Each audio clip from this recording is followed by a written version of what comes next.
ये कहानी दीपक की। दीपक अपने माता पिता के साथ मोहन नगर में रहता था। दीपक के पिता घनश्याम एक ठेकेदार के यहाँ दहाड़ी मजदूरी किया करते थे। दीपक की माँ पूनम घर में झाड़ू पोछे का काम किया करती थी। दीपक एक गरीब परिवार का लड़का था। पास के ही सरकारी स्कूल में 5वीं कक्षा में पढ़ा करता था। दीपक अक्सर स्कूल के कुछ बच्चों को अपना जन्मदिन स्कूल में मनाते देखता था। स्कूल के बच्चे अपने जन्मदिन पर कक्षा में ट्रॉफी और बिस्किट बांटा करते थे। दीपक उन बच्चों को देखकर ये सोचता कि उसका तो कभी जन्मदिन आता ही नहीं। एक बार दीपक की कक्षा में पढ़ रहे एक बच्चे का जन्मदिन था। वो सब बच्चों को टॉफियां बांट रहा था। जब वो टॉफी देने दीपक के पास आता है, तभी एक बच्चा उसे कहता है, अरे यार मोनू, तू दीपक को टॉफी देकर क्या करेगा? ये हम सबसे तो अपने जन्मदिन पर टॉफी खा लेता है, पर आज तक इसने अपना जन्मदिन कभी नहीं मनाया। हम सबको टॉफी खिलाने के खर्च से बचना चाहता है ये दीपक। कोई बात नहीं सोनू, इसको खाने दे टॉफी। दीपक को अपना जन्मदिन ही नहीं पता, इसका जन्मदिन कब आता है।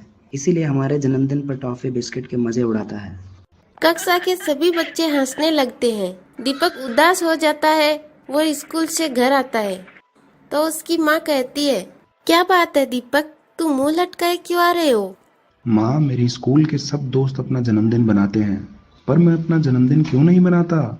मेरा जन्मदिन कब आता है माँ? मेरे सभी दोस्त मेरा मजाक उड़ाते हैं कि मैं अपना जन्मदिन कभी नहीं बनाता। दीपक के जन्मदिन वगैरह पैसे वालों के घर ही बनाए जाते हैं। हम गरीब लोगों का कोई जन्मदिन नहीं होता है बेटा। हम कोई पढ़े लिखे माँ बाप तो है नहीं। तुम्हारे पैदा होने का दिन ना तुम्हारी माँ को याद है, ना ही मुझे।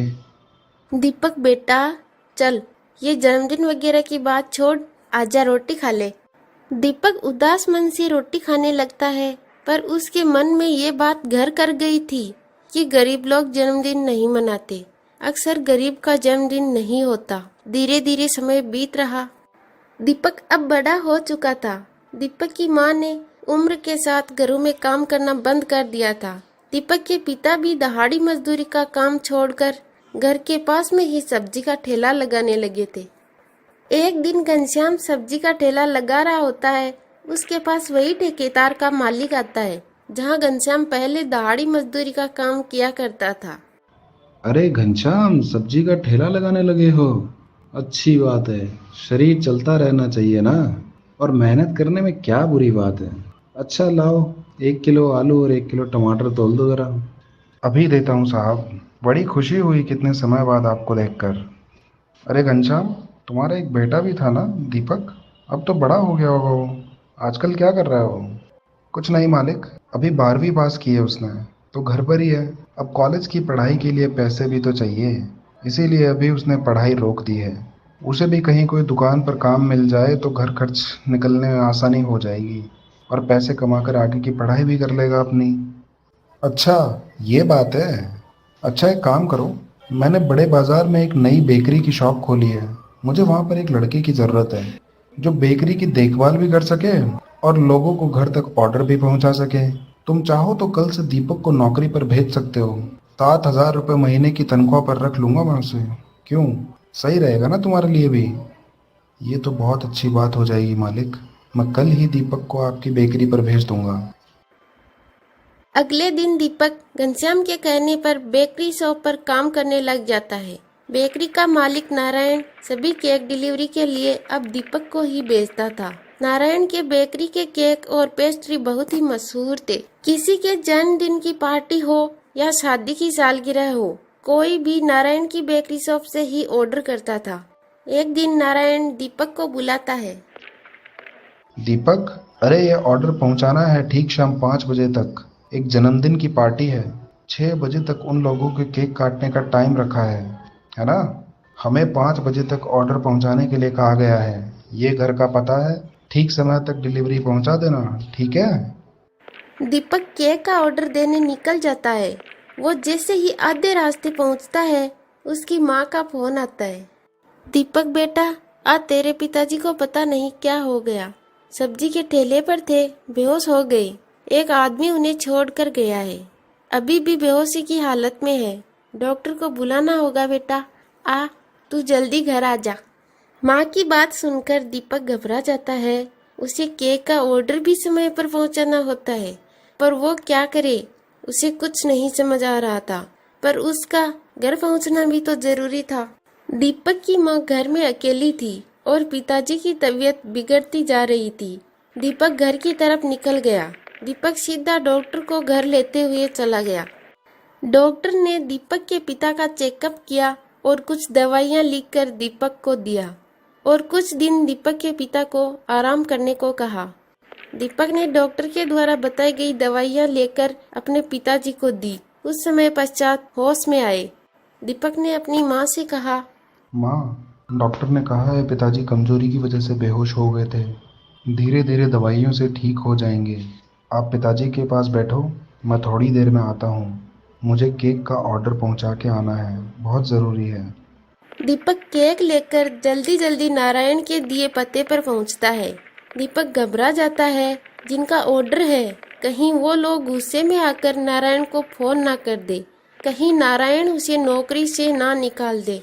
ये सब ख्याल दीपक के मन में आ रहे थे, क्योंकि नारायण के भी बार बार फोन आ रहे होते हैं। पर पिताजी की तबीयत को देखते हुए दीपक नारायण के फोन को नहीं उठा पाता।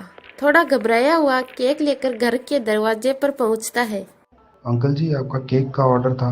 सॉरी, थोड़ा लेट हो गया। वो वो मेरा कोई बात नहीं बेटा, वैसे भी मेहमान थोड़ा लेट ही आते हैं। मेरे पोते का जन्मदिन है ना आज। आज वो 10 साल का हो चुका है। वो मैं अपने बेटे किशोर को बुलाती हूँ। अरे किशोर बेटा, अरे एक केक ऑर्डर किया था, केक आ गया है। चलो मोहित बेटा, तुम्हारे जन्मदिन का केक आ गया है। इसका तो बेसब्री से इंतज़ार था हमें। वाह, मेरा बर्थडे केक आ गया। मम्मी, मेरा बर्थडे केक। दादी दादू देखो, दादी दादू देखो, मेरा केक आ गया।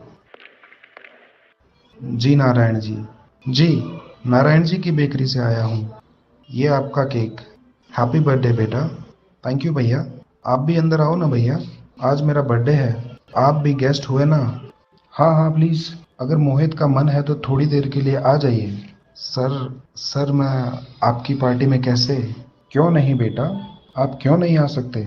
आओ बेटा, मेरे पोते का मन है, थोड़ी देर के लिए ही आ जाओ।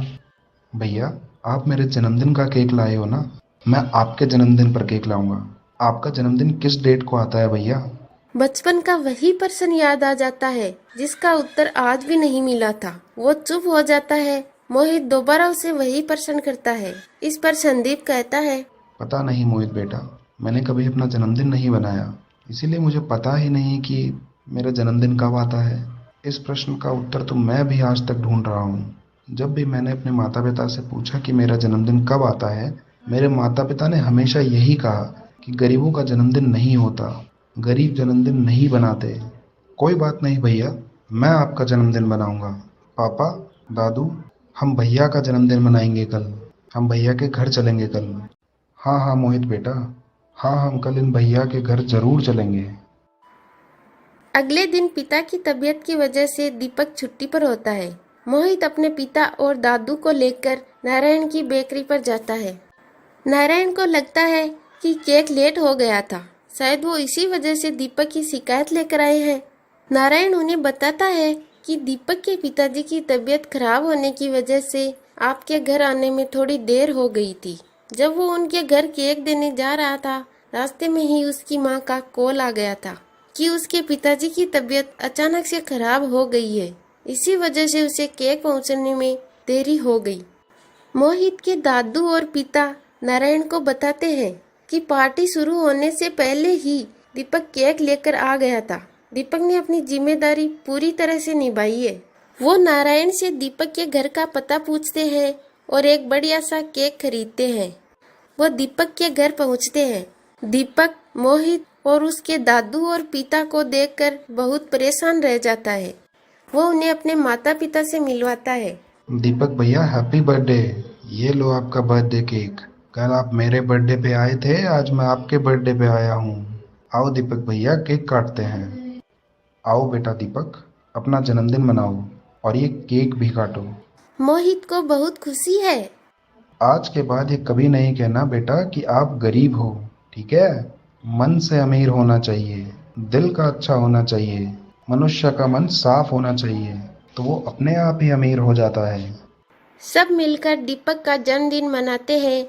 दीपक और उसके माता पिता बहुत ही खुश होते हैं। दीपक की आंखें खुशी के आंसुओं से भर जाती है।